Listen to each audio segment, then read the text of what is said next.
God. Angels.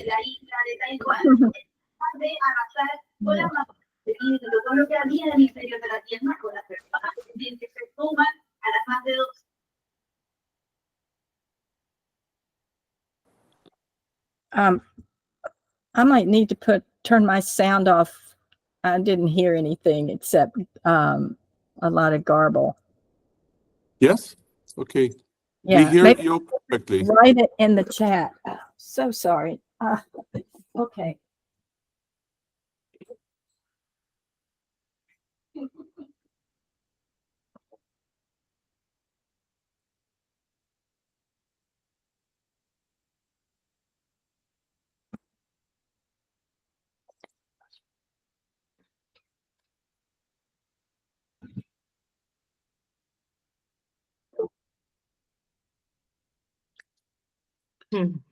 Flávia, si la conexión no anda, pasamos para el Zoom. ¿Está bien? Bueno, me esperan que lo organice, ¿sí? Sí. I had to lock up the cat. Tina, it's okay with the sound? Oh, now it is, I think. Okay. Let me see. Yes, the serpent from Genesis is a monster. The Son of Man. Yeah, I'll put mine in, which is the abyss. Mm-hmm. Anyone else want to share their monsters? Okay, you can put them in the chat as we go along. Okay, let's see if I can get the slides to work. This course that I teach, The Politics of Apocalypse, is an interdisciplinary course. It's a film studies course. So we look at a lot of film and contemporary culture, especially the current election in the United States. If you're following any of that, it's very depressing.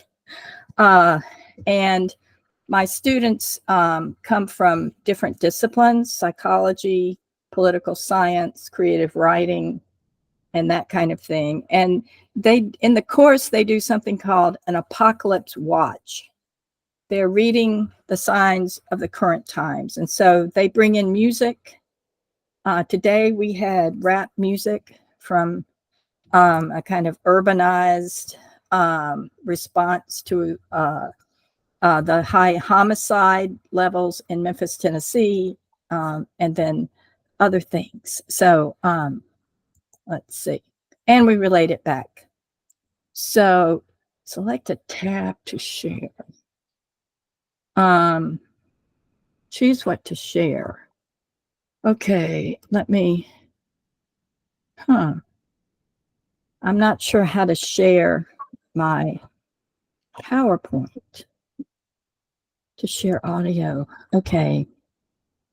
If I have my complete, let me see.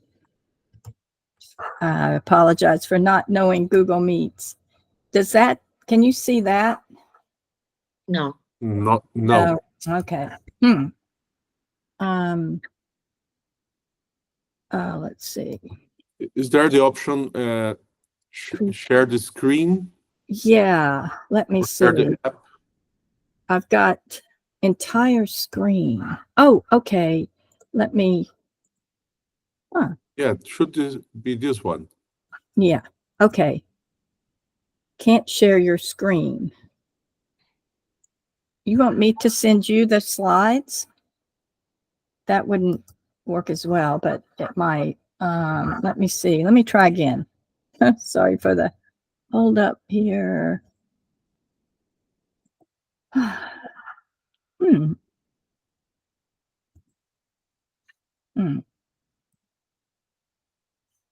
System preferences. Okay. Let me see if I need to go to the preferences.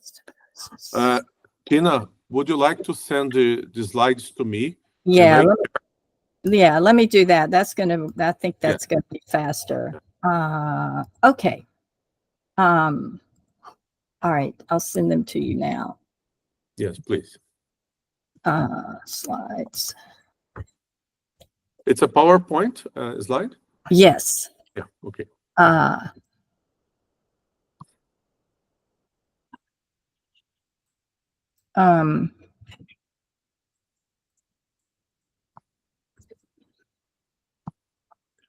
Tina, we are all used to that kind of trouble. We do that all the time. This group, Yeah. Oh. until last year, we worked just through remote meetings. So, okay, I'm gonna give you permission through Google Drive. This gets more and more complicated. yeah. Okay, that Okay. should work. Let's see. Yeah. Yeah, I can barely do Zoom. And I do a podcast. We did interview a Brazilian recently, Barbara Santos. Barbara Santos is with Coringa in Berlin and worked with Augusto Boal and does Theater of the Oppressed in Berlin. Very amazing person. Just the work that she's doing, feminist critiques of Boal too. So, did you get it? I have the slides. Yay. Just, okay. Yeah. Just wait for, I can open that and we will start. Yeah, wonderful. So I think somehow we're drawn to monsters. Paulo is drawn to over 50 demons in the Testament of Solomon. And they tend to come in bunches. And they come in these multiple imaginary horrific forms. So I want to start with some theory, which you may already know, but I just want to kind of ground it in theory and then move from there. So many good new works are being written right now, and have been written in the last 10, 15 years on monsters in the Bible. So yeah, that's it. Okay. Yeah. And I'll show you one of them that just came out. I don't know if you have had access to it. I just got it maybe 3 weeks ago. Okay. All right.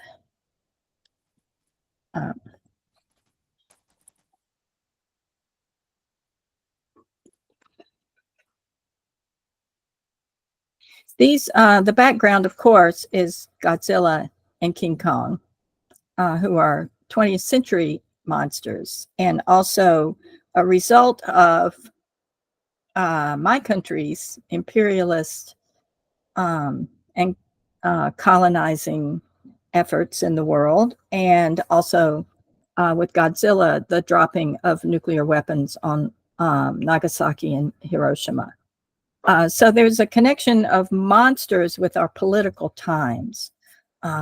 These particular contemporary monsters, the United States can take some credit for, but they also are a way of working out guilt, fears, anxiety, shame, for some, hope for the future, and I'll talk about that in terms of the Book of Revelation. Okay, next slide. Okay, the structuralist roots of studying monsters comes from Tsvetan Todorov's classic work on the fantastic. George Eichley and I, in the early, like 1992, proposed a volume of Samaya, the journal from the Society of Biblical Literature, the experimental journal, on the fantastic to one of the editors or the main editor, and we wanted a volume on fantasy and the Bible, because we saw connections between fantastic literature and that imaginative world, and many of the stories in the Bible. And we were met with, well, don't you really want to use the term myth? And we said, no, myth is important because myths can be very real to us. However, fantasy is in terms of a literary genre, and genres are tricky. They're slippery, and there's been many critiques of Todorow's structuralist model. But, the fantastic for him is in between two other points. The marvelous, which is lots and lots of magic and invented worlds, and the uncanny, which is horror literature. And that's, and there are many things in between these. But I have done most of my work in the Book of Revelation in that middle section between the uncanny and the fantastic, because I grew up in a denomination, a Christian denomination, that really did not include the Book of Revelation or the Apocalypse of John in the canon, and that's the Episcopal Church of America, or the Anglican. It's the Anglican Church, but we really didn't read the Bible much anyway. But the Book of Revelation, especially because it was confusing and violent, and not what good people read.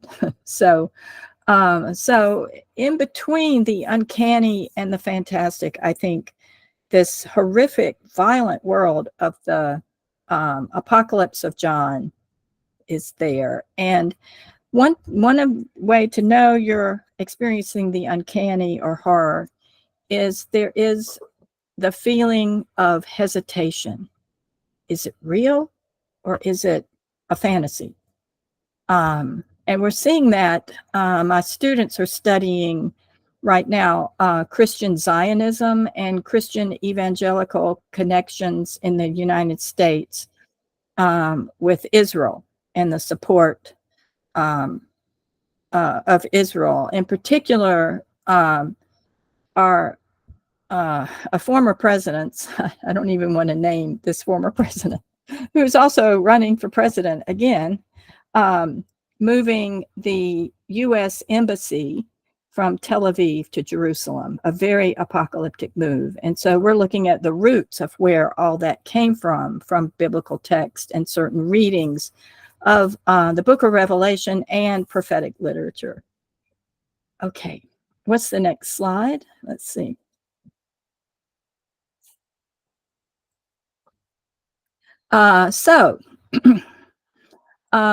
Monster theory. I don't know if I know Paulo is, because I saw it in this wonderful article he sent me. Jeffrey Cohen has done work on the seminal article on monster theory. And here are two of the main books that talk about literature, film, and culture. And I'm going to go over his 7 theses of monsters and in terms of his monster theory. So next slide. And I think I figured out how to make them do something fancy. Okay. You may be familiar with this monster, one of my favorite in popular culture. And I do a lot of work in the Bible and popular culture. And what this monster is the dragon from Shrek. Deconstructs a lot of traditional dragon theory, and the male patriarchal hero slaying the dragon for the princess. It's all deconstructed in Shrek in wonderful ways. Okay, if you just click, the first thesis should come in, Paulo. Yeah. So what Cohen says is that the monster's body is a cultural body. And what he means by that is that that monsters bear the weight of the contemporary culture of its time. And so in the Apocalypse of John, you have the monsters that represent empire. And I think there's a question about that, about the apocalypse's anti-imperial discourse imitating the empire. So think about political cartoons and how certain political parties, here we have elephant and donkey representing our two political parties, certain other images that are used for politicians and other power people in a culture. They're exaggerated images, but they hold the weight of fears, a culture's fears, and also hopes. Okay, second one.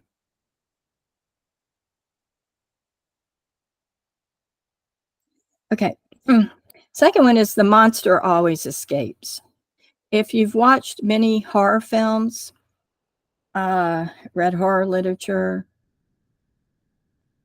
once you think the monster is defeated, and then you open the closet door. Never open a closet door in a horror film. And then the monster jumps out at you. And in the book of Revelation, there are so many monsters. And someone said the Son of Man, which I completely agree with. And so does Christopher Lingus and other scholars. And Stephen Moore in particular, I want to point to his work in a little bit. So the monsters never really go away. They're sort of roaming the text. And, the way that the uncanny or horror literature works is you may not be thinking about certain horrific end of world things, but it's right under the skin. There's a Buddhist scholar in the States, Joanna Macy, and her writing about nuclear anxiety in the United States, especially in the 1980s under President Ronald Reagan, that, we don't think about our nuclear arsenal and, how many nations have nuclear weapons. And I'm just thinking about it now, but it's always just under the skin. And how we deal with that is it's sort of to quote the title of Adela Yarbrough Collins' classic commentary on the Book of Revelation. It's about crisis and catharsis. You read the horror literature, you go to the horror film, you read the Book of Revelation, you come out, okay, you've seen the crisis and you get out a lot of emotion. And there are scholars who are beginning to work on trauma theory, affect theory, in terms of how that works. Okay. The next one, number 3. So, continuing in the same vein, the monster brings a category crisis. There is current monsters in, like the ones that I showed in the title page, Godzilla and King Kong, are representing the crisis of the failure of political entities to address climate change. And most of Atlanta missed the recent hurricane Helene, but parts of the south and east of my state of Georgia, and then north in the mountains of North Carolina, whole towns were wiped out.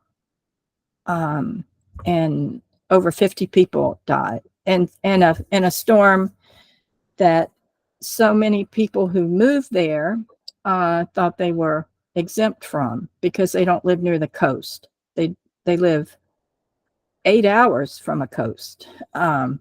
So global warming is something that is just under the skin.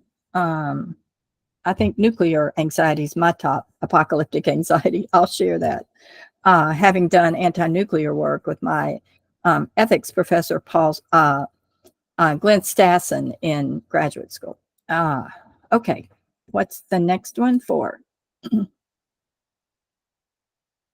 Cohen's number 4 is the monster dwells at the gates of difference. The monster is different from us. Monster comes from a root word that means show, but the monster is us.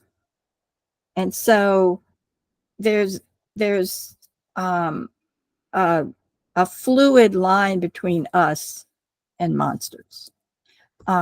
Stephen King, the horror writer in the United States, is a professional at showing how normal people can become monstrous. And we are, and many of us in the United States right now, especially in my state of Georgia, which is called a swing state in the election, are trying to keep the monster at bay in this next election. Okay, so number 5. The monster polices the borders of the possible. So as those of us who are politically involved up here, it's we're imagining what the future might be for the next 4 years. And many of my friends can't watch the news any longer because, you know, the choices are pretty clear, and it's too depressing. So the monster represents what it, you know, the future possibilities that are upon us. It's kind of an existential crisis. It's not just down the road future. Okay, number 6. The fear of the monster is really a kind of desire. One of the things we've been studying in my class is how this the apocalyptic, which, you know, means to reveal, to take the lid off, you know, from the Greek term, to take the veil off. There's a kind of desire for this mass death extinction, for this scorched earth policy of the deity on earth at the end of time. And so faced with the book of Revelation, and I'll get to a little bit past that, which you all probably know more about than I do in terms of early Christianity, but you look at scholars such as Pablo Richard, Ernesto Cardinal. I use his poem Apocalypse in class, and we break it down. You know, there's a certain kind of desire in the apocalypse for either what I would call positive political change that brings about community and a hopeful future of more egalitarianism and coalition building. Or there is the kind of desire that there are insiders and there are outsiders, and I want to be on the inside. And I'm going to put this in the chat. Around here, we have something called, it's gotten too expensive though.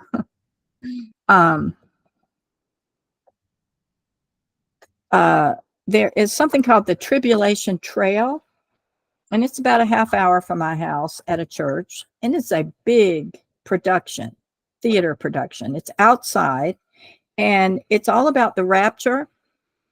And you go, I've taken classes before, but now it's almost $30, so nobody can afford it. But and it's out in a field, but it's very well done by this church.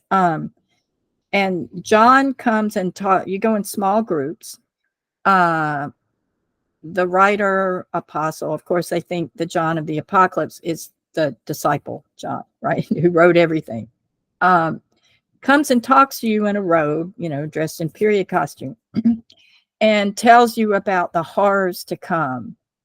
And you have a decision to make, whether to follow Jesus or follow the beast. Christ or Caesar.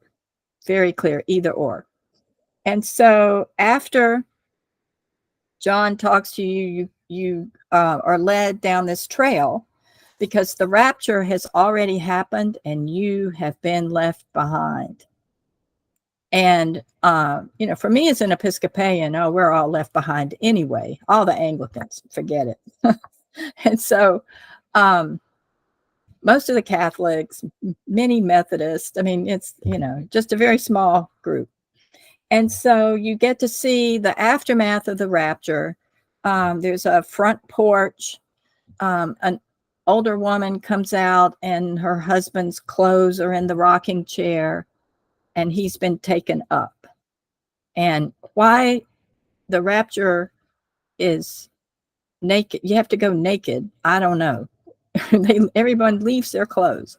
A woman with her baby stroller, the baby is missing. If you've seen any of the films on this, the Left Behind series, Omen and Megiddo, they don't have the rapture scene because it didn't fit in their script. However, and then you see the 4 horsemen, and they're real horses, and they drive by this fence and yell apocalyptic things at you. And finally, you get to the part where you have to choose. You get the mark of the beast, which is a hand stamp that says 666, or you can follow Christ. And you get put 2 different places. So my students were afraid to get the 666, but I thought that's going to be far more interesting than getting following Christ. So, well, anyway, and so you get a lot of things yelled at you by military dressed people. And then at the end, there is the heavenly throne scene with Jesus and angels and people being judged. They either deserve to go to heaven or they don't. And in one case, it was a married couple. They'd been married over 50 years. They both taught Sunday school. They were lifelong Christians, evangelical Christians. And the woman taught Sunday school for most of her life, good churchgoers. The husband was immediately taken by the angels to be with Jesus. The woman, Jesus had to tell her, sorry, you are a member of, and he named, I don't know if you're familiar with our environmental group, the Sierra Club. It's a progressive environmental group. And another liberal free speech group. And so she was taken to hell. And then afterwards, the church members meet with you if you want to find Jesus and give your soul to Jesus. Okay. So it's a kind of desire for the end, and they act it out. They use church people, including children. I do not think that book of the Bible is for children, but that's another thing. But to desire the end, as a lot of current Christian Zionists do, and to read the events as Hal Lindsey, the late great Planet Earth from 1970, as every little event, every war is leading us closer to Armageddon, and Armageddon will bring about Jesus's return, the New Jerusalem on top of the old, and Christian supremacy, really. Okay, number 7.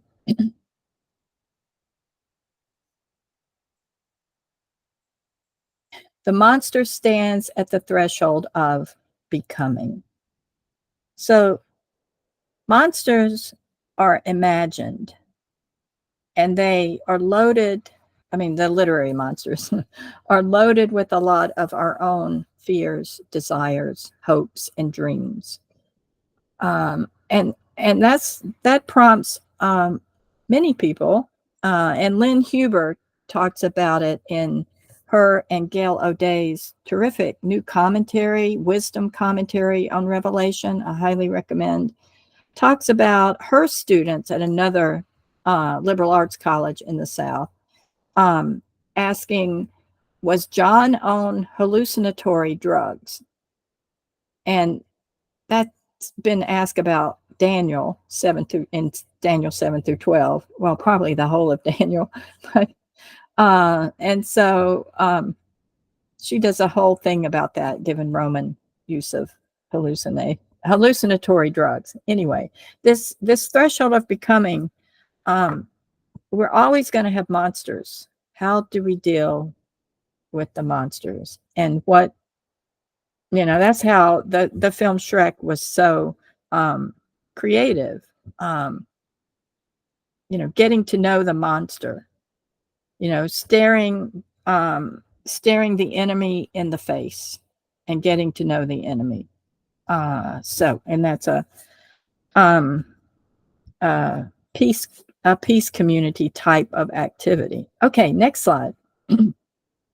Because I want to say, I've just got some pictures of monsters here. One of my favorite is a collection. There's a whole series here, and I apologize, I couldn't get a bigger one on here. The Flemish Apocalypse from the 1400s. The medieval period. Oh, yeah, thank you. Oh, look at you, Paula, with your tech skills. This one, of course, is has a lot of Flemish-looking people in it. But the monsters are just flying everywhere, with the Son of Man at the top center, and then the Lamb, another monster. Stephen Moore talks about the Lamb and uses Jacques Derrida's work on animals to do so. And then you see the beast with all the heads, who's shaped like a lion. So you can see a lot of the hybridity, the hybrid nature of beast.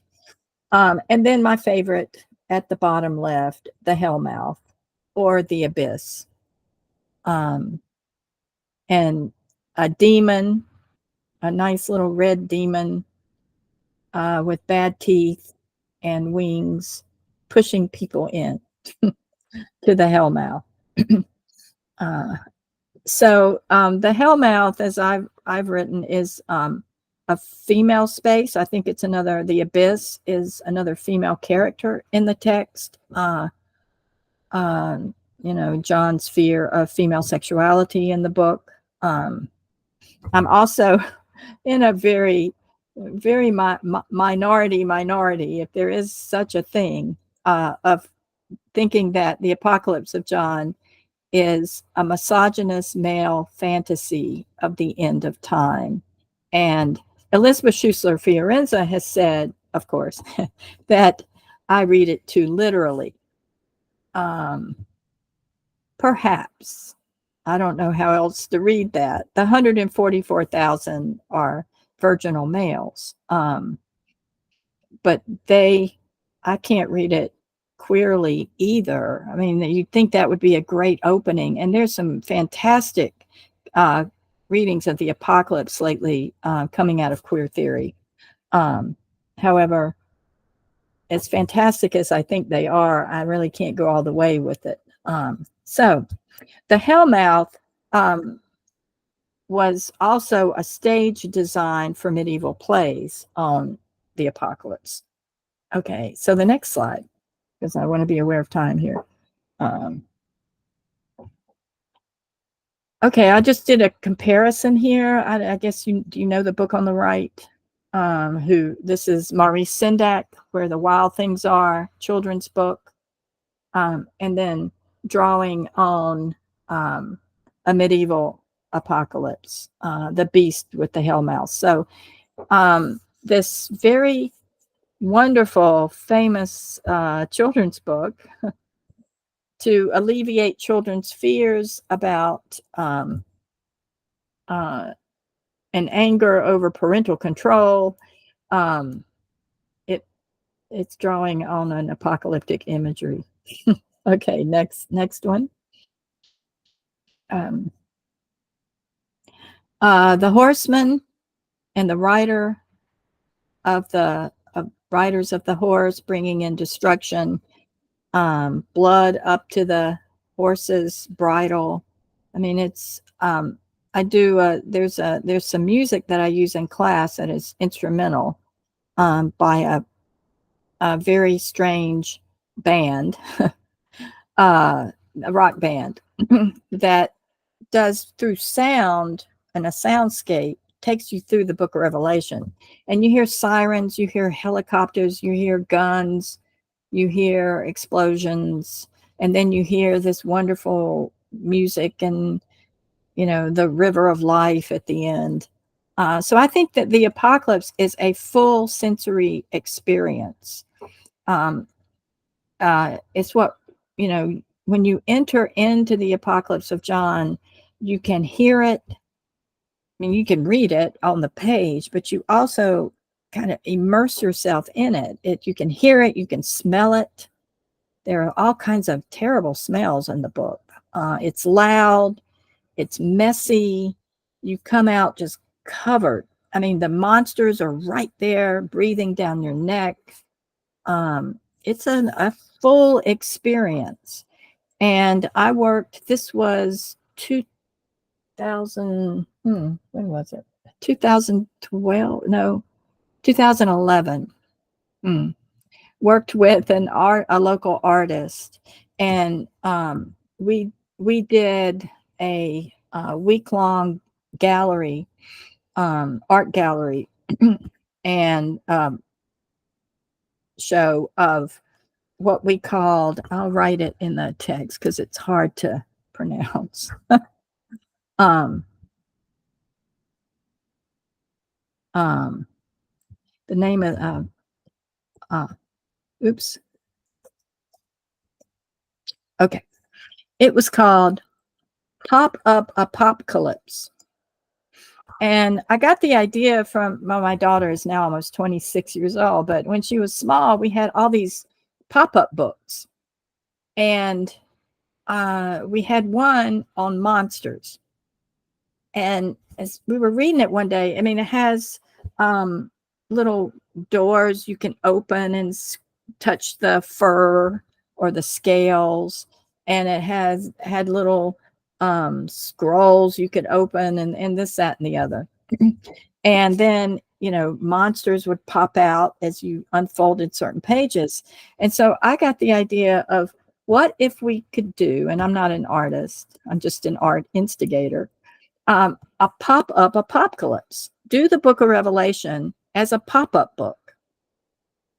You know, where the monsters, you know, like the beast, and William Blake has the best one, if we could only do that. So at this art show, we had, okay, I got to see the chat on this one. Oh yeah, absolutely. Yes. Thank you, Magdalena. Yes. Yes. Oh, absolutely. Yeah. Jack Halberstam. I love that book. Okay. And then, so at the show, one artist did a Pegasus horse that you could operate. And there was a lot of climate disaster art. There were 3 musical bands there. There were dancers, and there were, for some reason, 2 women who were weightlifters. I didn't quite get that, but it was art. And we had Professor Carol Newsom come and do a session during the week. I mean, we had a whole series of things, and it was really quite fun. And we got to kind of live out our apocalyptic anxieties through that. Okay, so next slide.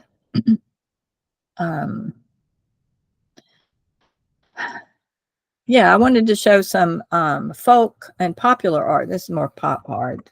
You know, that monsters are composites. And a lot of people say this, they're hybrids. So if you, I don't know if you have in your country, Mr. Potato Head. It's a potato and you put things in it, and there's a Mrs. Potato Head. I don't think that's politically incorrect now, but I'm thinking if you could build a monster, how would you build your monster? What would you put on it? Would you put the face of a politician? Would you, I mean, how would your monster be? And just this week, one of our vice presidential candidates, I don't know, you don't need to be following our election because it's so insane and weird. But J.D. Vance, Donald Trump's vice presidential running mate, called Kamala Harris a Jezebel spirit. And we looked at some of the art that's being, the visuals that are being produced by the campaign and followers.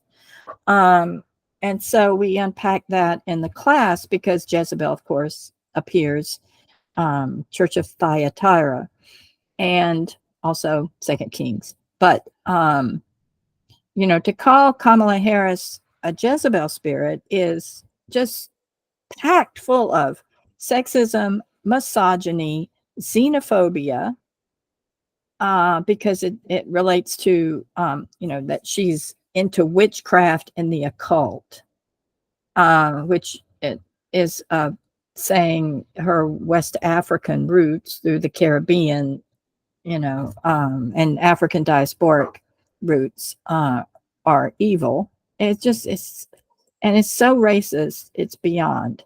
So we're dealing with particular monstrous combinations from the other side. I think we all kind of build our own monsters in some ways. Mine, there are many politicians in my state who are part of my monstrous collection. Okay, so next slide. It gets kind of messy when you're talking the end of the world, and this is Peter Bruegel. Angels flying. I mean, it's hard to know which monsters are the good guys, as we would say here. Who's on the side of good and evil? It's all a mash of monsters. Okay. Next slide. I'm not really sure why I put this slide in, except it shows a dystopia and after effect of the monster's destruction of a society and a culture. Okay, next. Medieval art and medieval text, including Augustine. He was one of the first. Have imagined these different kinds of beasts, and we'll go through those a little. With multiple heads and tails, just Babylon. Here's the one on the tall person figure on the left. Pagan Rome, Babylon, Media, Persia. I had a student about 10 years ago who was part of a Christian congregation, and this is a real thing, that believed, there are books on it. A woman, not just a woman, they're a group of people who had mystical dreams at night, that they entered into a body and they would meet, like the Whore of Babylon was in the arm, and it was just so bizarre. Their apocalyptic journey was actually embodied in a body. Okay, next slide.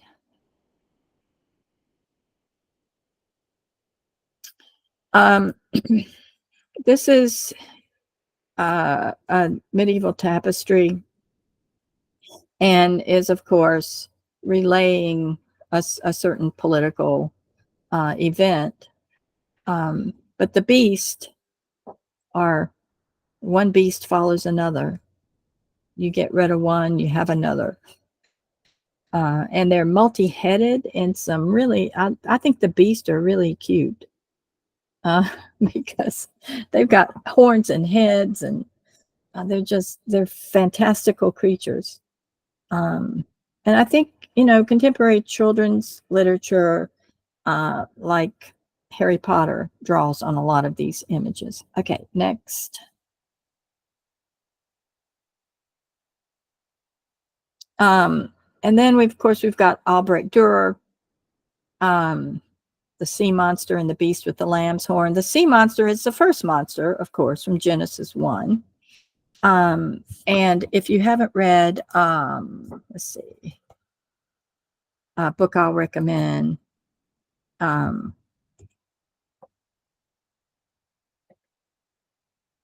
that traces this concept. Catherine Keller's The Face of the Deep. She's a theologian at Drew Theological Seminary in Madison, New Jersey, and has written about the chaos monster. So chaos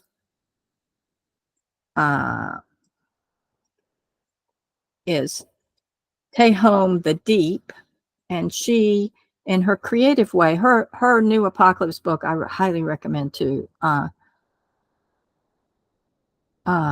I can spell. Okay. She talks about the chaos monster where God breathes over the face of the deep. What is the deep? And the deep is the ancient sea monster.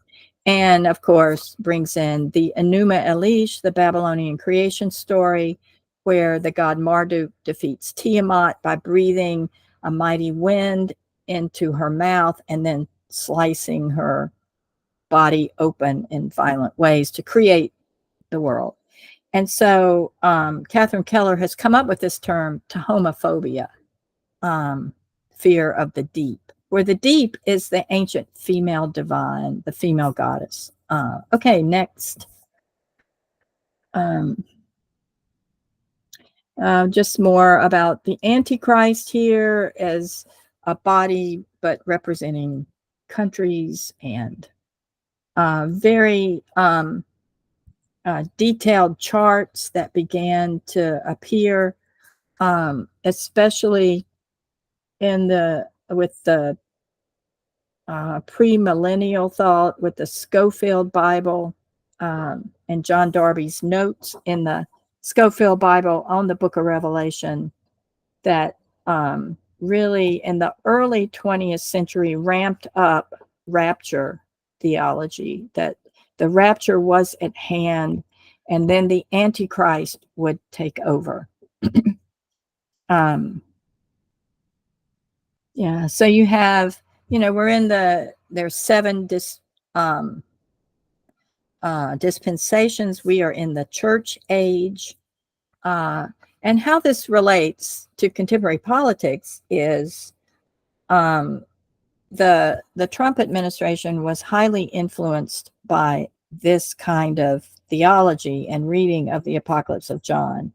And this thing called the 7 mountains, 7 mountains something, the 7 mountains, which are like entertainment and government and so forth. And once you get those controlled by the religious right, which in the United States is Christian Zionist and white supremacist, then that will bring about the end of the world. And when Trump moved the embassy, there were no embassies of foreign nations. There still aren't, except for us, in Jerusalem. When he moved it from Tel Aviv to Jerusalem, he was pushed by these theorists about getting those 7 mountains under control, to bring about Jesus's return and Armageddon. And to instate a so-called Christian utopia is very frightening. I'm going to have to bring chocolate to my class because we're dealing with some very heavy issues. Okay, so the next one, and then I'll get to the a different map. Oh, that's some contemporary art I threw in. Jenny Holter, if you don't know this artist, does a lot of statements. And she and Paulo can share this. You can share the slideshow. It's, you know, something I put together this week for this. But you know, kind of playing with the concept of apocalypse. You know, what does it mean? Will it really be something that I mean, is our desire something we really want? What are the consequences of it? Okay, so the next one. This book, are you familiar with it? Just recently came out. It's quite good. And I sent the chapter from the last chapter about God as monster, which is God is not only surrounded by monsters, the 4 living creatures. Oh, they're just incredible. The 24 elders are not pictured as monstrous, but there's just this whole entourage of bizarre creatures, and the deity himself, and she uses the male pronoun intentionally. I think God is there's a fluidity to God in the Bible. You know, of course, there is compassion, chesed in Hebrew, that is, I think, a main message. And then you've got God kicking out the Nephilim in Genesis 6, which is just a wonderful horror story. And threatening to kill Moses or in the desert.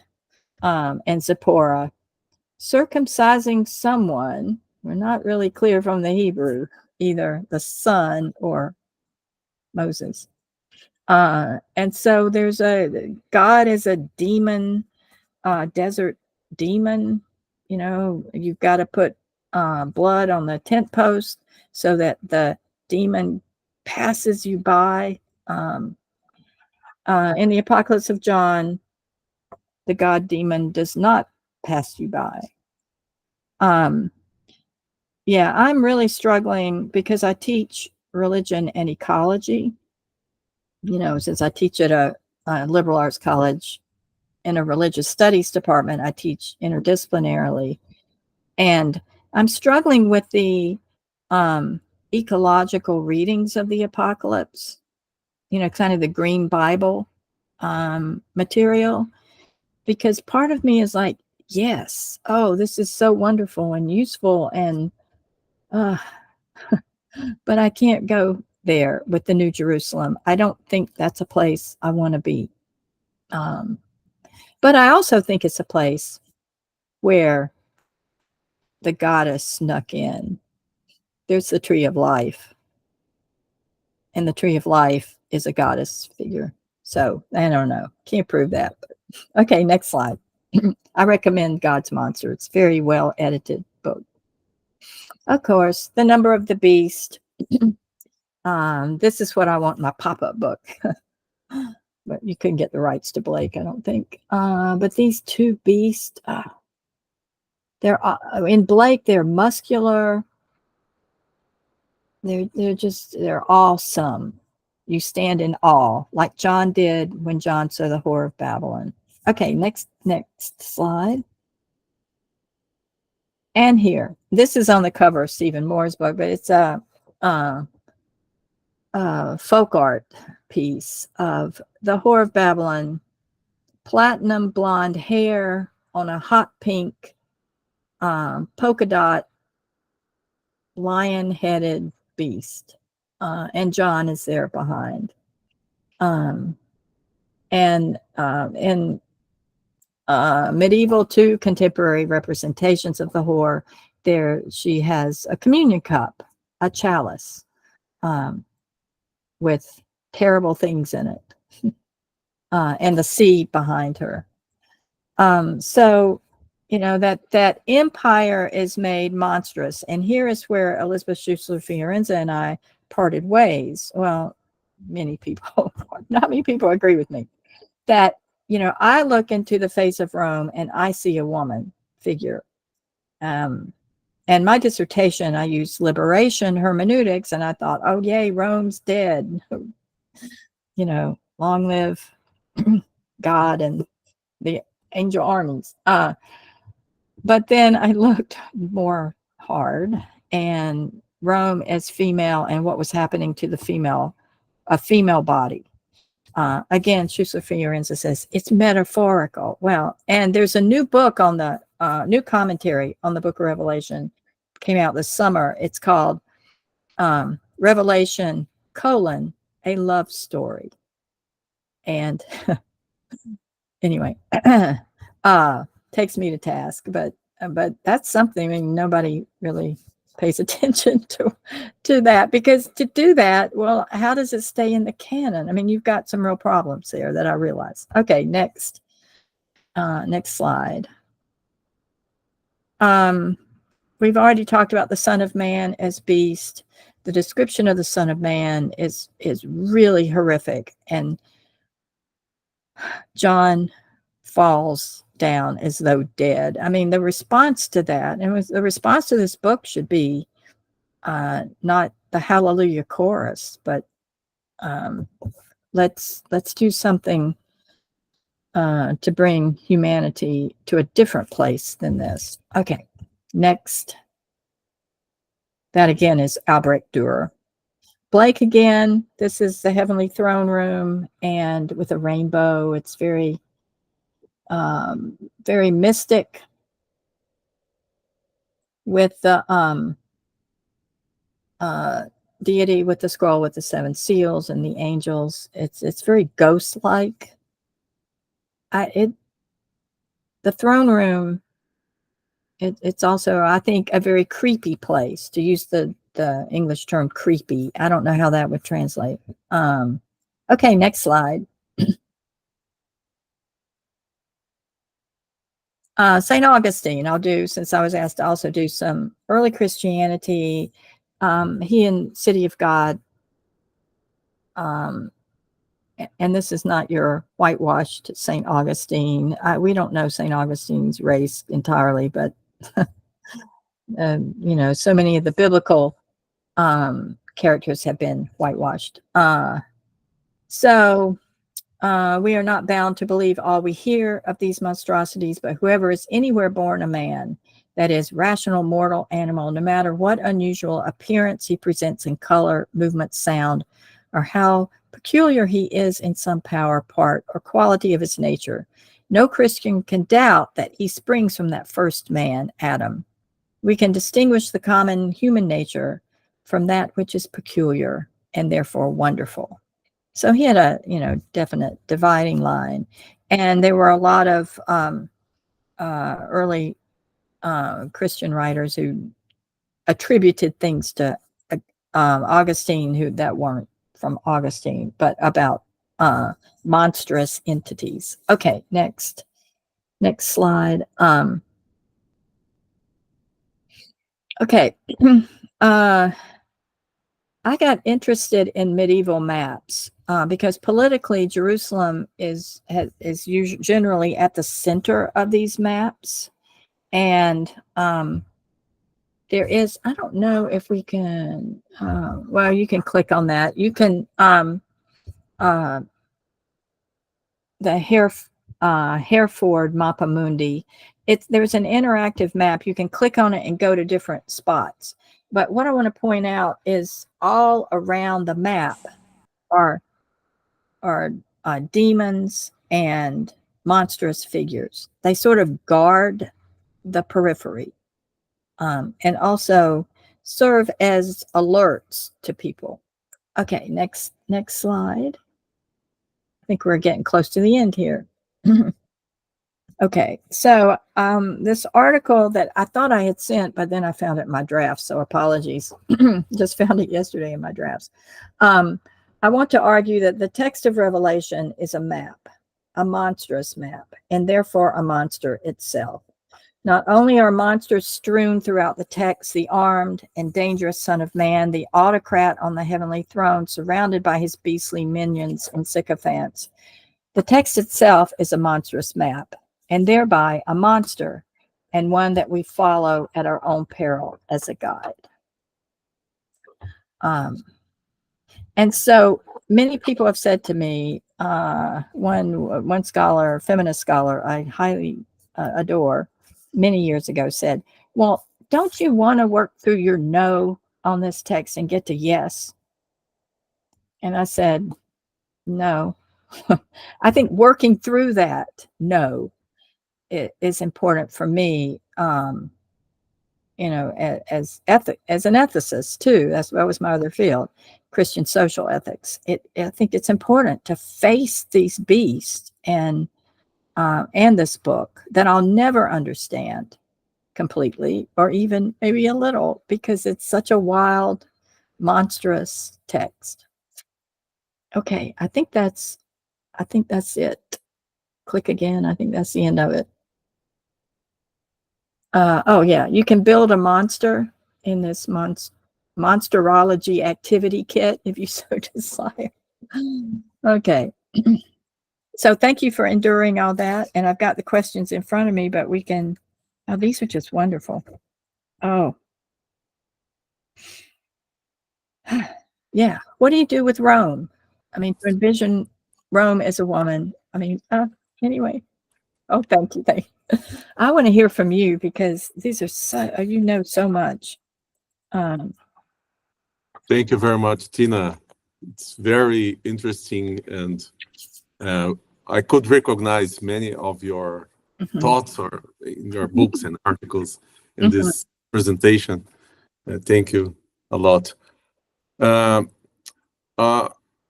have a reaction to your presentation. I would like to ask the people if I should start with that, or if you have questions, maybe we start with your questions.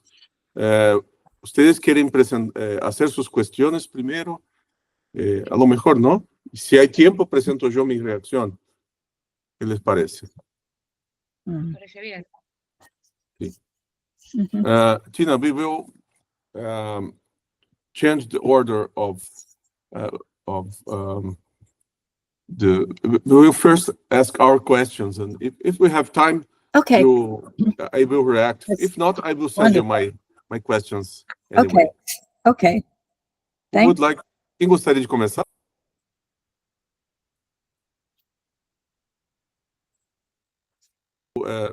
Flávia, por favor.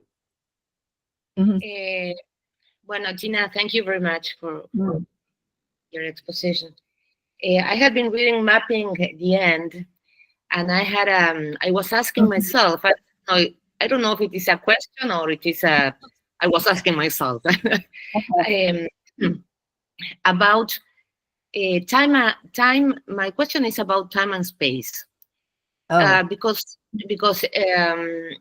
you know, time and space in psychoanalysis, they are very, very important, you know, in the constitution of the subject and subjectivity, no? And I was when you say that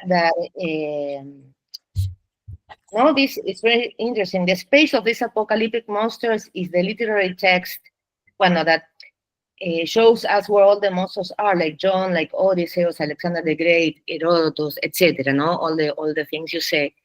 I was asking myself about how these people, because read and understand these kind of things, because I think that fiction in antiquity is completely different.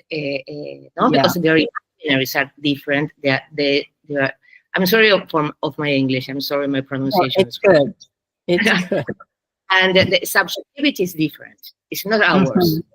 We're still modern people. Still we're modern people. And, so I was asking myself, because, for example, Herodotus, he was a historian, and he was writing history for people, and people would believe in these monsters. For us, it's fantasy. I don't know whether for them it was fantasy, which is different with them. And And about maps, I was wondering, because these OT maps, no, you know, this like the Hereford maps are called OT maps. They talk about that too. Because, for example, the land coasts maps, they appeared in the 14th century. No, a Renaissance and modernity is being born.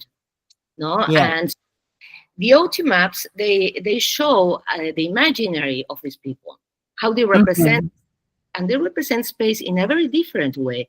They were not trying to represent the landscape. They were representing the symbolic and the existence. The existence was theological. So Jerusalem was sometimes in the center, sometimes in the top. There was a paradise and the rivers. And between after the Crusades, Jerusalem was in the top. And for example, you in one of your books, you talk about Columbus, and Columbus, he traveled with those maps, not with maps. He traveled with maps, and all his imaginary was in the OT maps. The landscape for him was theological, and in a way, whether we can talk or we can ask ourselves about the difference in the constructing of time and space. It's completely different. So I think that Apocalypse is true, because although I agree that there is imperial reduction, no, an imperial in the Apocalypse, and the mimicry that's there.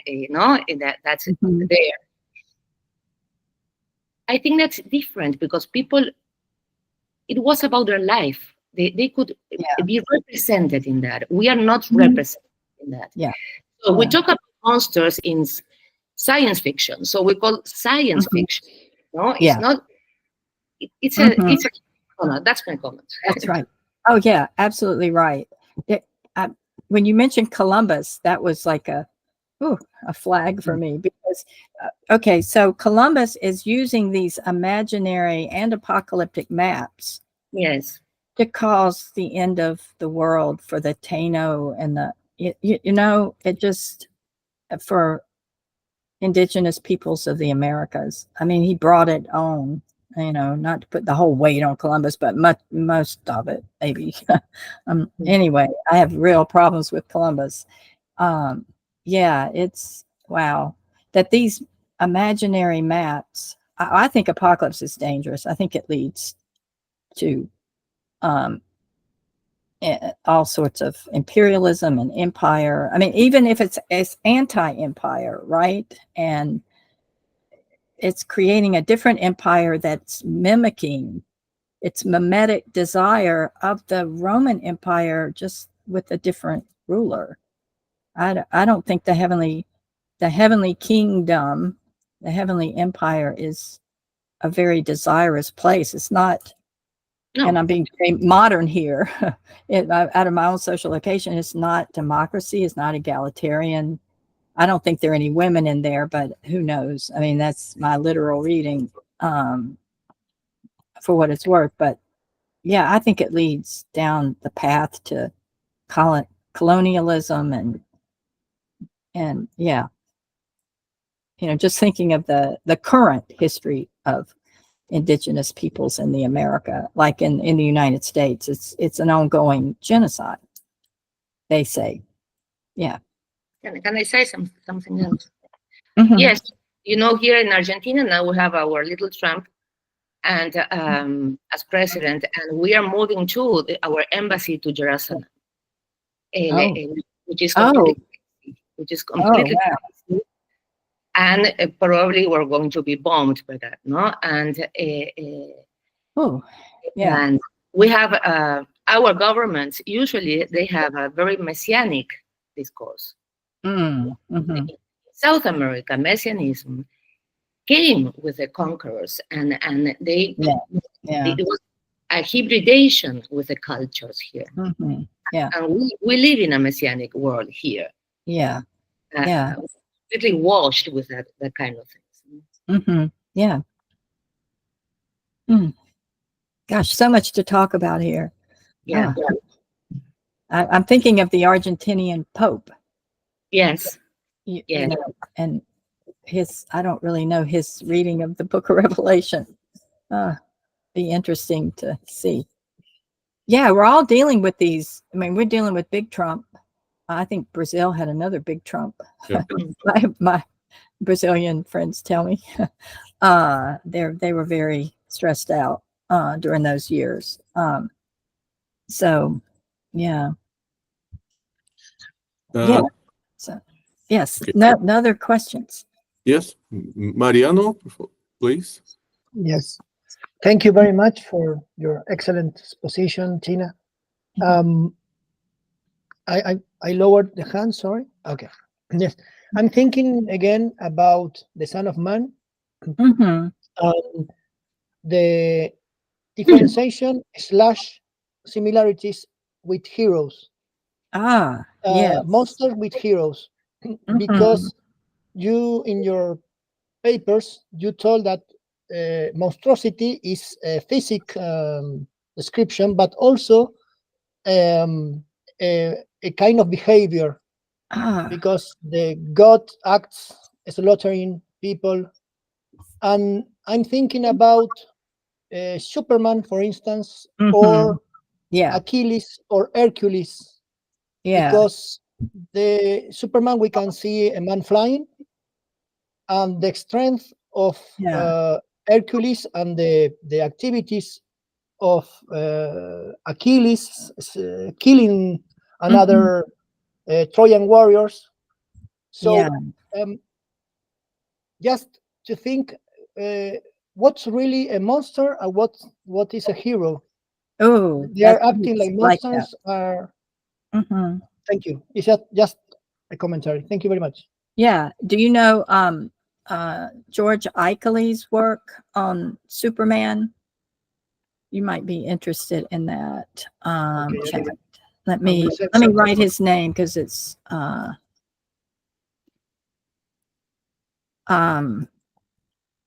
he's talking about Jesus and the mark and secret, that and using the whole Superman, Clark Kent. And we all know who Clark Kent is, that Clark Kent is Superman, but the reader of Mark, or the hearer of Mark. Yeah, one of the things my doctoral supervisor, James L. Blevins, and this is how I got into the Book of Revelation in the first place. He had a January course. He was at my college before he went to Louisville. He envisioned the Apocalypse as a 7-act play with 7 scenes in each act. Well, I mean, he didn't think, well, it definitely was, but he performed it. He had students perform it. He even used the Louisville Symphony to do music. He had classes singing Greek, modern Greek, mind you. And his dream was to perform it at the theater in Ephesus, because he saw it as a Greek play. It's very, very interesting to see it performed, where John comes out on the stage as a narrator, and and their artists did sets for him. It's very interesting. But that kind of feel, but I really, to get back to the hero thing, I think that's Son of Man is a hero, but our heroes sometimes turn out to be monsters, right? I don't know. Not Thank that you, because Jesus sorry. is. Just Because I'm thinking just a few words. Mhm. I'm Gnostic specialist. I'm made my PhD in Gnosticism, and the Savior, or most of the images of that came with knowledge and permits the relation to know, to have the knowledge to reach salvation, are androgynous figures. Yeah. So they are monsters, but the monsters give us the knowledge to reach salvation, to have the revelation to reach salvation. So this is why I think Yeah. the ambiguity between heroes and Yeah. thank you. Yeah. Thank you. Yeah. And as you're talking, I'm thinking in the apocalyptic monsters are overloaded. You know, the Son of Man has Daniel's Ancient One, and you know all of that ancient prophecy. Just yeah, there's just so much overload to these monsters. I don't know how they can walk and fly in the book, actually, but they do, and they're right there, right behind you, right, breathing on your neck. I mean, it's that kind of monstrous presence, right? I mean, you have to feel these monsters around you when you read the text, I think. And we have this book at such scholarly remove. Well, we need to, because, well, it's sort of a crazy text, but we keep it at bay. We want to, you know, get it to calm down, and it jumps all over the place. I mean, so when you open the book of Revelation, I mean, pop up or whatever, smoke comes out, fire, a blinding light, because, you know, as Catherine Keller's term, the New Jerusalem is a neon panopticon, to talk about, you know, borrowing from Michel Foucault, that the light never goes out. Well, okay. And Thank you. I want to recommend a film that just came out, Francis Ford Coppola's Megalopolis. It's a really, I just saw it because I have to write this piece for the Society of Biblical Literature meeting in 2 months. Nope, a month and a half now. Yikes. About utopia, on this utopia panel. It's about utopia and dystopia, and how the line is so blurred between the two. Anyway, I recommend it if you're wanting to look at apocalypse and the monstrous too, and human behavior as monstrous in the midst of economic inequity and that kind of thing, and violence. Madalena? Thank you. Well, thank you so much, Professor Pippin, for this wonderful exposition. I really enjoyed it. Thank you. Thank you very much. I was thinking on a critic to Cohen thesis, where I distinguished the separation between the three first theses and the fourth last. I prefer the third ones because they don't link this notion of monster with a fear. And I prefer that because maybe I am parting from a different position, because I am working on queer theory, where Jack understands position on monsters, and and in the colonial also position, because we are reclaiming the monsters for us.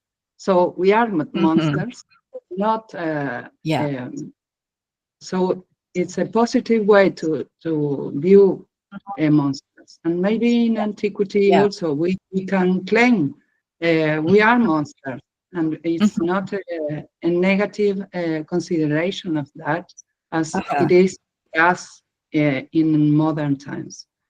So that's it. Yeah, I like that. Yeah. I want to point to Paulo's article on where did I put it? Oh, here it is. On the Testament of Solomon and all the 50 plus demons.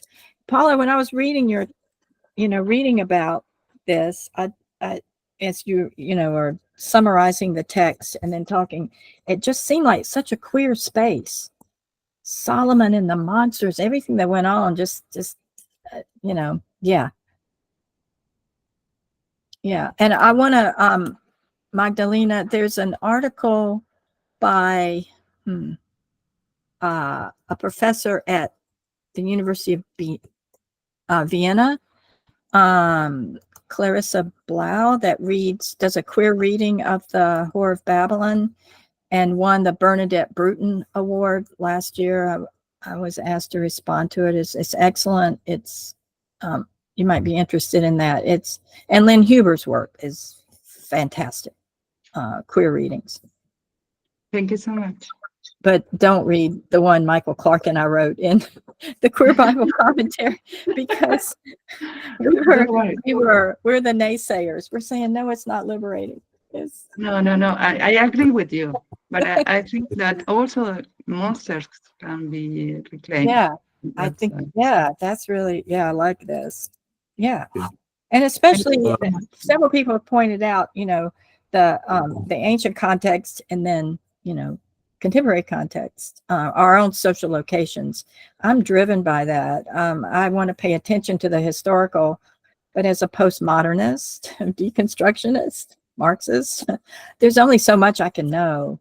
I mean, I appreciate the work on that. David Awney, I think, is mentioned in the questions, and such good work, such deep, well-researched work. However, I think being a religion major in college and then the promise of the historical critical method, that promise that, we just find more archaeology, more historical studies, will find something original. And then, I'm reading, Edward Said and others about, the search for origins was actually a colonialist enterprise. And I'm like, oh, it's all that they started to leak for me. Anyway. Okay, I think Flavia, I don't know. Yes. Yeah. And after Flavia, I will also try to make a question. Flavia, please. Yes, I was thinking about what you said about the text as a map, and that the text is a map in itself, and it develops as a map. No, it develops the map as a story goes on. No, as a story is telling itself. And so I was thinking about Apocalypse Now that you named Coppola, how that movie, based on the Heart of Darkness, which is another kind of apocalypse. The map is there too, no? It develops them. The map is there, and this is very important. No, how stories, the map and the story, no, the storytelling as a map, and the body as a map. No? As a geographical space, and as a story map too, no? The body as a story. No? Yeah, absolutely. Oh, I like that. Yeah. And I'm thinking, with the Apocalypse Now, Heart of Darkness, you've got the Vietnam War, you've got, the colonization of Africa, and I think the Heart of Darkness was at Democratic Republic of Congo.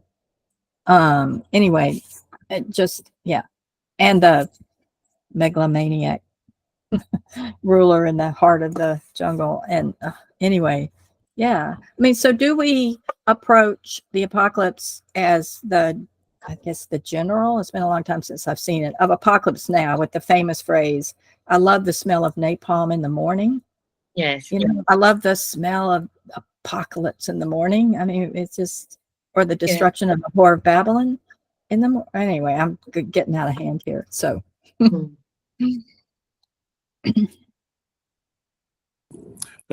Tina. Yes. I would like to go in another direction. I wonder, why do we think that Revelation should give us models of belief and behavior? I think this is maybe a consequence of the fact that we don't read the Bible as a myth anymore. We can read Gilgamesh, Enuma Elish, or Homer, Mhm. We can read the mythology of the Orishas, the Afro-Brazilian gods Yeah. that are worshipped in Brazil. Mhm. All those Orishas are paradoxical, Mhm. ambivalent. Yeah. They are Oh, yeah. lovers of humankind, but are also very violent. Mhm. Lovers of their wives, of their people, but also very violent against women or Mhm. certain peoples. We don't tend to follow the Orishas. We see them as expressions of our psychic and social Mhm. complexity, and we try to understand ourselves in the mirror of their accounts. Yeah. But the Bible, since it has been demythologized from the 16th century on, Mhm. and above all in the 20th century, see Bultmann, right? Yeah. We try then to translate such a complex and ambivalent account as that offered by Revelation Mhm. in models of beliefs and practices to be imitated. And we try to transform that in emancipatory agendas for our society. Mhm. And I think neither the Old or the New Testament can correspond to these models, right? Yeah. We have lots of violence in the Old Testament, and in the New Testament, we have not only in Revelation, but in all New Testament, in Paul, for example, misogynist Yeah. positions. Mhm. The eschatology of Jesus, I would not consider that so much different from that of Revelation. See Yeah. the Yeah. final judgment, those to the right or those to the left. This is violent as well. So I think there is a modern hermeneutical project that Mhm. tries to transform the Bible into a model for Western democratic society. Yeah. Uh, Yes. and that is maybe one of the sources of the problem. I Mhm. think your work and of Hamori and Macomber, I like those recent works as well. They try to show us that the experience of God is somehow disruptive and violent, Ah. and Yeah. expresses the complexity of our, like the monster theory shows, right? What is Mhm. outside is somehow inside. This Yeah. violence, this gender problem, Mhm. is inside ourselves. So I would like to finish with this suggestion of a lesser known author. Maybe Mhm. you know him, Albert Schwartz. He's a psychoanalyst in Mhm. rabbi and anthropologist. He wrote a funny book, The Savage in Judaism. And he says, Oh, yeah. Okay. yeah, do you remember Yeah. that? Okay. He Now I do. says, Yeah. Christians have transformed the Hebrew Bible and Judaism in something boring because Yeah. it should be the rational, Mhm. monotheistic, and ethic basis Yeah. for the Christian revelation. Yeah. Jesus would not be born in a polytheistic and enrolled family, right? Mhm.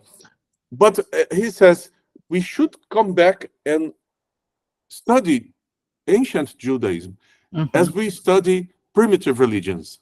The problem are sacred violence, sacrifice, taboos, Mhm. and you know, and ecstasies, religious ecstasies. Yeah. We should then ask myself if we should not turn our questions to early Christianity in the way Albert Schwartz suggests, Yeah. turning back to ancient Judaism. Yeah. Because if not, we are Mhm. always going around a modern Western That's agenda. right. That's right. That is not what we see in indigenous religions in Brazil, in the USA, or Yeah. in Africa. I mean, we try to make religion something neutral and acceptable for the modern world. That's right. What do Yeah. you think? Oh, I think it's absolutely right. Yes, the Orishas are a great example. Good analogy. Yeah, we try to calm the text, the apocalypse down and make it amenable, or funnel it into our political agenda as we're seeing right now. Yeah, it's hell and apocalypse are far more interesting than heaven. Heaven is boring. I went to a service, local journalist years ago. I went to a service with her at a church where the minister, the evangelist, could call down gold dust from heaven. It looked like glitter, gold glitter. But it was, but the people in the room thought it was gold dust from the horses' hooves on the streets of gold in heaven. So heaven's boring, but the apocalypse, you got so many spin-offs. Think of all the films, so many apocalyptic films. You can't possibly keep up with the music and the films and and then to put that in dialogue with what you're talking about, I think is really important. The ancient world, not to completely forget the folks of the past who have something to still speak and tell us. I wish, it would be so great if we could interview the author, whoever it was, or authors, and if Candida Moss is correct, his slave scribe on the Isle of Patmos, or wherever he was actually. And, what would you ask John, whoever John was? What would you want to know? The East rejected. The 7 cities of that area and Eastern Orthodoxy rejected this text. But post John, Apocalypse of Paul, Apocalypse of Peter, oh, you're going deep then. Yeah, I mean, really, the Apocalypse of John is barely violent compared to the details of the tortures in those books. So, I think, the early church argued over, well, we need an ending, but which ending? And the West won, right? Yeah. I think our Western democratic sensibilities do get in the way sometimes. We have to be aware of our own locations and our own desires, right? So when I read, liberation theological readings from wherever, Alan Bozak, Richard, Cardinal Berrigan, Daniel Berrigan, who of course had a big debate with Cardinal over violence, nonviolence.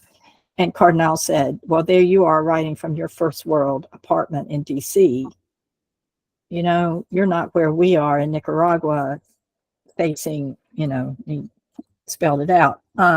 We really are in our own locations and our own time. I can't read out of time. And this gets to, I think, Flavia's time-space question. I really am in my own time, in my own space. And when we start with apocalypse with our own bodies and our relationships, and, and for me, at my college just today, working on economic justice issues around, my college pays sub-poverty wages to people who cook and clean and mow and fix. And we're working to change that for now. 35 years, it's like, but yeah. So, I mean, that's an apocalypse for me too, that we are in the 21st century doing that. Yeah. Flavia. Yes, I was going to say that the Pope for us is, at least for me, I think that for us is, he's on that page, on that page too. Where, but I in one last month, we have this wonderful meeting in Buenos Aires. We have this Islamic Spanish professor who gave us a lecture about the Quran, and he talked about the Quran like a Judeo-Christian apocalypse. And I was wondering, I wrote him, I think, to tell him we'll have to talk in these days about that, because I was thinking about the Jewish apocalypse. It was full of them too. As they were moving to Pumbedita, to Tiberiades, to all those places, they were continuously writing apocalypses. No, as they were invaded, persecuted. No, they had a lot of apocalypses too. And I was really intrigued when he said the El Quran is a Judeo-Christian apocalypse. No, I wanted to know if you would say something about that, or if you have some idea about it. Well, yeah, the Quran is Jesus appears in their Last Judgment also. The Quran is, I have found the Quran to be and have more ethical spaces on some things than the Bible. It's so, I'm not a Quranic scholar, so I hesitate here, but yes, it's important to be, I mean, given that Islam was a reform movement of Judaism and Christianity of the time, in some necessary ways. Early Islam did some of the same things, appropriating the triple goddess of North Africa, as we did in our Trinity, and in stranger ways. At least there was radical monotheism in Islam, but is radical monotheism. But it is, the day, the New Year is Rosh Hashanah today. Yeah. Also, so that has some eschatological sentiments to it also. But the Quran, I want to ask. I have a colleague who's a Quranic expert, a feminist scholar, Shia scholar. From Pakistan. I'm going to ask her about this question.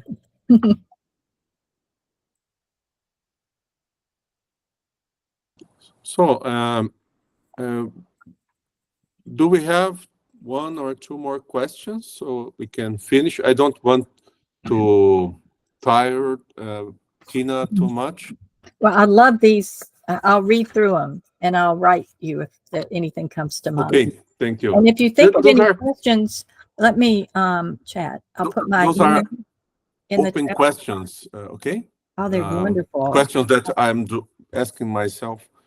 I'm asking I think the questions are more important than the answers, especially with apocalyptic. And my questions get more and more simple as I go along. It's like, what's that doing there? Yeah. That's the key question. What's that? Thank you all, Jose. Thank you. Mucho gracias. Tina, thank you very much. Thank you all. It's wonderful. We would like to keep in touch with you.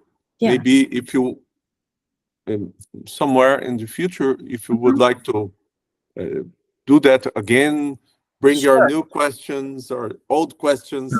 Your scholarship is very known among us. And oh my goodness! We love it very much. Oh, thank you. I'm a reader of Tina Pippin from more than 20 years. Oh my goodness! Oh, it's a big honor for us, and now I'm familiar with your work. Your openness and your sympathy are it's a gift for this group. Thank you very much for that. Well, I would love to have you respond to my new book that comes out maybe early summer. I'm not sure. Yeah. It is called, I'll put it in that. I don't know. I haven't really, I presented it, a piece of it. People just look at me when I talk about it. So that's not unusual. It's on Revelation, Tina. Well, it's got apocalyptic stuff in it. It's on Jesus. It's called The Actual Jesus. The Actual Jesus. But not in the line of the historical Jesus. Oh. No. Yeah? I'm playing with, Bart Ehrman's, does Jesus exist? I say, well, yes, but not in the way you're talking about. So wonderful. Bart Ehrman will not like my book. I'm looking forward for that. And Bart's a friend, so anyway. Okay. Okay. Well, I hope to. Is anyone coming to the national SBL, Society? Unfortunately, I'm not. No. No, Well, one I'm day I sorry. hope to. We are not. I'm not able to go in our Yeah, it's situation. really- It's It's very. very Very expensive for us, Tina. Oh, it Very is. I expensive. know. Well, that was my first international meeting. I didn't have the money. Yeah. I had to get a special grant, and I go to the national because I have students and we have an alumni dinner, and so I have obligation there. Amsterdam is very expensive. Oh gosh, it was, wasn't it? Okay. But I hope maybe one day. someday face we to can face. have you here in Brazil or in Argentina. No? Why not? We should- Yes, I would love it. Thank you all very much. This Thank you. is so gave me so many good ideas. Thank you. Thank you. Thank you. Thank Thank you. you. Take Bye-bye. care. Take Okay, care. thank you very much. Gracias a todos. Thank you. Obrigado. Thank you. Nos Muchas vemos. gracias. Thank Que you. tengan buenos días. Thank And you. be Bye-bye. well. Bye. Okay, Thank thank you. you. Thank you. Paulo, você vai permanecer aí um pouco? Fico, Adriano. Fica um pouquinho. Só uns minutinhos. Sim. Obrigado, Etienne, César, Flávia. Até mais. Não, ia te perguntar a sua de Amsterdã. Não tivemos tempo de conversar. Sim, sim. Cara, foi muito bom. Amsterdã tá muito vibrante, muito bonita. É verão, né? É verão, é. É. Eu achei muito bacana. Eu nunca gostei muito de Amsterdã, mas dessa vez eu fiquei apaixonado. Eu achei o povo muito gentil. A cidade está toda preparada para as bicicletas, para os carros elétricos. Eu fiquei na parte moderna, no Amsterdã Zuid. As conexões de trem, de ônibus, super fáceis. Eu amei aquilo. Quase igual aqui, né? Quase igual aqui. Mas muito caro para gente. Para comer, Tá certo. você tem que vender um rim para almoçar. Deixa eu te falar, a Luciana falou alguma coisa de Vitória? Gostou muito. Amor. Ela Legal. ficou com inveja, falou. Que qualidade de vida que vocês têm em Vitória. Aham. E o Silas vai para aí, né? Vai ficar. Ele me falou que muda o ano que vem. Que maravilha. Olha, grande contratação, viu? Ah, imagino. Eu acho que sim. E o que vocês acharam? Deixa eu desligar aqui a gravação. Eu queria ouvir uma reação do nosso encontro.